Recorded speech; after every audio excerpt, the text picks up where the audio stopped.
ಶ್ರೀ ಶನಿ ಮಹಾತ್ಮೆ. ಬೃಹಸ್ಪತಿಯ ಕತೆ. ಬೃಹಸ್ಪತಿ ದೇವತೆಗಳ ಗುರು. ಒಂದು ದಿನ ಶನಿದೇವನು ಗುರುಗಳ ಬಳಿಗೆ ಹೋಗಿ ಕೈಜೋಡಿಸಿ ನಮಸ್ಕರಿಸಿ, ಹೇ ಗುರುರಾಯ, ನನ್ನನ್ನು ರಕ್ಷಿಸಿ, ಇದೋ ನಿಮ್ಮ ಚರಣಾರವಿಂದಗಳಿಗೆ ವಂದಿಸುತ್ತಿದ್ದೇನೆ. 9 ವರ್ಷಗಳ ಕಾಲ ನಿಮ್ಮ ರಾಶಿಯಲ್ಲಿ ಸಂಚರಿಸುತ್ತೇನೆ ಎಂದನು. ಆಗ ಬೃಹಸ್ಪತಿಯು, ಅಯ್ಯೋ ಬೇಡವಪ್ಪ ಶನಿರಾಯ, ನನ್ನಲ್ಲಿ ಕರುಣೆ ಉಳ್ಳವನಾಗು, ಒಂದು ಘಳಿಗೆಯನ್ನೂ ನಾನು ನಿನ್ನನ್ನು ತಾಳಲಾರೆ ಎಂದು ಬಿಟ್ಟನು. ಆಗ ಶನಿದೇವನು, ಹೇ ಗುರುದೇವ, ನೀವೇ ನನಗೆ ಮನ್ನಣೆ ನೀಡದಿದ್ದರೆ ಲೋಕದಲ್ಲಿ ನನ್ನನ್ನು ಇನ್ನಾರು ಗೌರವಿಸರು ಕೇಳಿ. 5 ವರ್ಷಗಳಾದರೂ ನಾನು ಬರಲು ಅಪ್ಪಣೆ ಕೊಡಿ, ಇಲ್ಲದಿದ್ದರೆ 30 ತಿಂಗಳಾದರೂ ಕೊಡಿ, ಅದೂ ಸಹ ಸ್ವಲ್ಪವೇ ಎಂದು ಪ್ರಾರ್ಥಿಸಿದನು.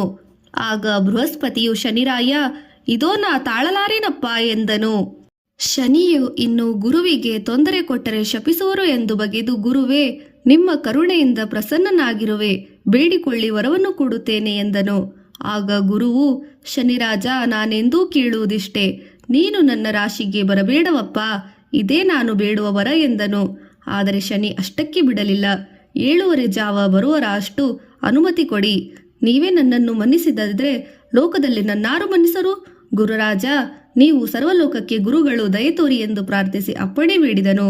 ಬಹುವಾಗಿ ಕೇಳಿಕೊಳ್ಳುತ್ತಿದ್ದಾನೆಂದು ಗುರುವು, ಆಗಲಿ, ಆದರೆ 1/4 ಜಾವ ಮಾತ್ರ ನನ್ನ ರಾಶಿಗೆ ಬರಬಹುದು, ಅದಕ್ಕೆ ಮೇಲೆ ನನ್ನಿಂದಾಗದು ಎಂದು ಹೇಳಿದನು.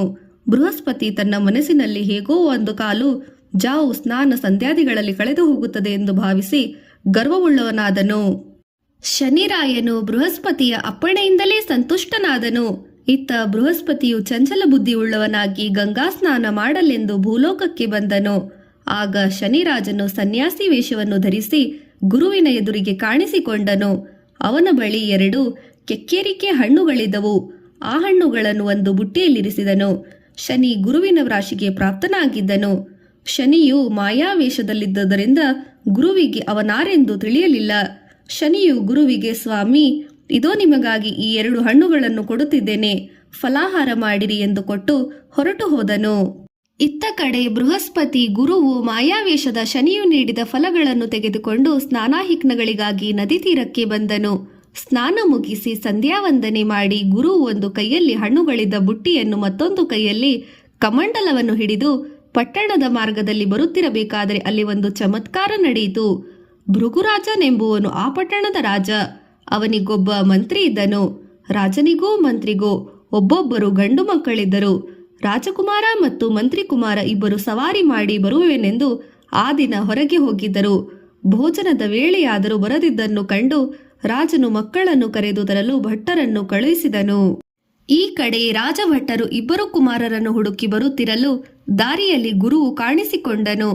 ಗುರುವಿನ ಬಳಿ ಇದ್ದ ಪುಟ್ಟ ಬುಟ್ಟಿಯಲ್ಲಿ ರಕ್ತ ಧಾರಾಕಾರವಾಗಿ ಸುರಿಯುತ್ತಿದ್ದನ್ನು ಕಂಡು ರಾಜಭಟ್ಟರು ಗುರುವನ್ನು ನಿಲ್ಲಿಸಿ ಇದೇನು ಎಂದು ಪ್ರಶ್ನಿಸಿದರು. ಗುರುವು ಅವು ಹಣ್ಣುಗಳು ಎಂದು ಉತ್ತರವಿತ್ತನು. ಆಗಲೂ ರಾಜಭಟ್ಟರು, ಭಲೆ, ಸತ್ಯವಂತರಾದ ನೀವೇ ಸುಳ್ಳಾಡಬಹುದೇ? ರಕ್ತಧಾರೆಯದ ಹಣ್ಣುಗಳೆಂದು ಹೇಳುತ್ತಿರುವಿರಲ್ಲ, ಯಾರ ಕುತ್ತಿಗೆ ಕೊಯ್ದು ತರುತ್ತಿದ್ದೀರಿ ಎಂದು ಗದರಿಸಿ ಕೇಳಿದರು. ಆಗಲೇ ಗುರುವು ತನ್ನ ಬಳಿಯ ಜೋಳಿಗೆ ನೋಡಿದ್ದು ನಿಜಕ್ಕೂ ಜೋಳಿಗೆಯಿಂದ ರಕ್ತ ತೊಡಗುತ್ತಿತ್ತು. ಇದೆಲ್ಲ ಶನಿ ಮಹಿಮೆ ಎಂಬುದನ್ನು ಗುರುವು ಆಗಲೇ ತಿಳಿದನು. ಅವರ ಕಂಠ ಗದ್ಗದವಾಯಿತು. ರಾಜಭಟ್ಟರು ಅವರಿಂದ ಜೋಳಿಗೆ ಕಿತ್ತುಕೊಂಡು ನೋಡಲು ಅದರಲ್ಲಿ ದೊರೆ ಮತ್ತು ಮಂತ್ರಿಗಳ ಮಕ್ಕಳುಗಳು ಶಿರಸ್ಸುಗಳಿದ್ದವು. ರಾಜಭಟ್ಟರು ಬೆರಗಾಗಿ ಹೋದರು. ಏನಯ್ಯ ಬ್ರಾಹ್ಮಣ, ಇಂಥ ಹೀನವೃತ್ತಿಯನ್ನು ಗೀಳುತ್ತಿರುವೆಯಾ? ನೀನೊಬ್ಬ ಚಂಡಾಲನೇ ಸರಿ. ದಯಾದಾಕ್ಷಿಣೆ ಇಲ್ಲದವನಿಗೆ ಹೀಗೆ ಮಕ್ಕಳ ಶಿರಸ್ಸನ್ನು ಕೊಯ್ದು ತಂದಿರುವೆಯಲ್ಲ, ನೀನೊಲ್ಲ ಮಾಯಾವೇಷಧಾರಿ ಇರಬೇಕು ಎಂದು ಗುರುವನ್ನು ಚೆನ್ನಾಗಿ ಹೊಡೆದು ಬಡೆದು ಕೋಪದಿಂದ ಅವನನ್ನು ರಾಜನ ಬಳಿಗೆ ತಂದರು. ಬಳಿಕ ಭಟ್ಟರು, ಮಹಾರಾಜ, ಈ ಬ್ರಾಹ್ಮಣನು ತಮ್ಮ ಬಾಲಕರನ್ನು ಕೊಂದಿರುವನು. ಬೇಕಿದ್ದರೆ ಇವನ ಜೋಳಿಗೆಯನ್ನು ನೋಡಿರಿ, ಅದರಲ್ಲಿ ಕುಮಾರರ ಶಿರಸ್ಸುಗಳಿವೆ ಎನ್ನಲು ರಾಜ ಕ್ಷಣಕಾಲ ಮೂರ್ಛಿತನಾದನು. ಎಚ್ಚೆತ್ತುಕೊಂಡು ಭೃಗುರಾಜನು, ಅಯ್ಯೋ, ಎಂಥ ಕೆಲಸವಾಯಿತು! ಇದ್ದ ಒಬ್ಬ ಮಗನೂ ತೀರಿಕೊಂಡನಲ್ಲ. ಹೇ ಶಂಕರ ದಯಾನಿಧಿ, ನನಗಿನ್ನಾರು ಗತಿ, ನನ್ನನ್ನು ಕಾಪಾಡು ತಂದೆ ಎಂದು ಗೋಳಾಡತೊಡಗಿದನು. ರಾಜನ ಸಂಕಟ ರಾಣಿಯು ಮಗನ ಸಾವಿಗಾಗಿ ಪ್ರಲಾಪಿಸತೊಡಗಿದಳು. ದಂಪತಿಗಳಿಬ್ಬರು ಒಂದೇ ಸಮನೆ ಅಳುತ್ತಿರಲು ರಾಜಕುಮಾರನ ಪತ್ನಿಯು ಅವರೊಂದಿಗೆ ಸೇರಿ ಗಟ್ಟಿಯಾಗಿ ರೋಧಿಸತೊಡಗಿದಳು. ನಾನಿನ್ನು ಬದುಕಿರುವುದಿಲ್ಲ, ಗಂಡನ ಚಿತೆಯಲ್ಲಿ ಸಹಗಮನ ಮಾಡುತ್ತೇನೆ. ಪುರುಷನಿಲ್ಲದ ಬಾಳು ನಾರಿಗೆ ಶೋಭಿಸುವುದಿಲ್ಲ, ನಾನು ವಿಧವೆಯಾಗಿ ಇರಲಾರೆ ಎಂದು ನುಡಿದಳು. ತನ್ನ ಸೊಸೆಯ ಆಕ್ರಂದನವನ್ನು ಕಂಡು ಭೃಗುರಾಜನಿಗೆ ಮಕ್ಕಳ ಶಿರಸ್ಸನ್ನು ಕುಯ್ದು ತಂದ ಬ್ರಾಹ್ಮಣನ ಮೇಲೆ ಕೋಪ ಬಂದಿತು. ಕೂಡಲೇ ಭಟ್ಟರಿಗೆ ಈ ನರಹಂತಕ ಬ್ರಾಹ್ಮಣನನ್ನು ಊರಿಂದಾಚೆಗೆ ಎಳೆದೊಯ್ದು ಶೂಲಕ್ಕೆ ಹಾಕಿ ಸಾಯಿಸಿರಿ ಎಂದು ಆಜ್ಞಾಪಿಸಿದನು. ರಾಜಾಜ್ಞೆಯಂತೆ ರಾಜಭಟ್ಟರು ಗುರುವನ್ನು ಊರಾಚೆಗೆ ಕರೆದೊಯ್ದು ಶೂಲಕ್ಕೆ ಹಾಕಲು ಸಿದ್ಧರಾಗುತ್ತಿದ್ದಂತೆ ಗುರು ಅವರನ್ನು ತಡೆದು, ಹೇ ಸೇವಕರೇ, 2 ಘಳಿಗೆ ಬಿಟ್ಟು ಶೂಲಕ್ಕೆ ಹಾಕಿರಿ, ನಿಮಗೆ 10,000 ಹೊನ್ನು ಕೊಡುವೆ ಎಂದು ಕೇಳಿಕೊಂಡನು. ಭಟ್ಟರು ಆಗಲಿ ಎಂದು 2 ಘಳಿಗೆ ಕಾದರು. ಆ ವೇಳೆಯಲ್ಲಿ ಸವಾರಿ ಹೋಗಿದ್ದ ರಾಜಕುಮಾರ ಮತ್ತು ಮಂತ್ರಿಕುಮಾರರಿಬ್ಬರು ಅರಮನೆಗೆ ಹಿಂತಿರುಗಿದ್ದರಿಂದ ಭೃಗುರಾಜನು ಬೇಗನೆ ಭಟ್ಟರನ್ನು ಕಳುಹಿಸಿ ಬ್ರಾಹ್ಮಣನನ್ನು ಕೊಲ್ಲಬೇಡಿರಿ ಎಂದು ಆಜ್ಞಾಪಿಸಿದನು. ರಾಜನ ಮಾತಿಗೆ ಮನ್ನಣೆ ಇತ್ತು. ಭಟ್ಟರು ಗುರುವನ್ನು ಕೊಲ್ಲದೆ ರಾಜನ ಮುಂದೆ ಕರೆತಂದರು ಹೋದರು. ಗುರುವು ಭೃಗುರಾಜನೇ ಆಶೀರ್ವದಿಸಿ, ರಾಜನೇ, ನಿಮಗೆ ದೀರ್ಘಾಯುಷ್ಯವಿರಲಿ. ಶನಿರಾಜನು 1 ಕಾಲು ಜಾವ ನನ್ನ ಮೇಲೆ ಇದ್ದ. ಹೀಗೆ ನನ್ನ ರಾಶಿಯಲ್ಲಿ ಸಂಚರಿಸುವುದರಿಂದ ಬಾಧೆ ಪಡಬೇಕಾಯಿತು. ಇದರಲ್ಲಿ ನಿನ್ನ ತಪ್ಪೇನೂ ಇಲ್ಲ. ಕ್ಷಣಕಾಲ ನೀನು ಶೋಕಕ್ಕೆ ಒಳಗಾದೆಯಷ್ಟೇ ಎಂದು ಹೇಳಿದನು.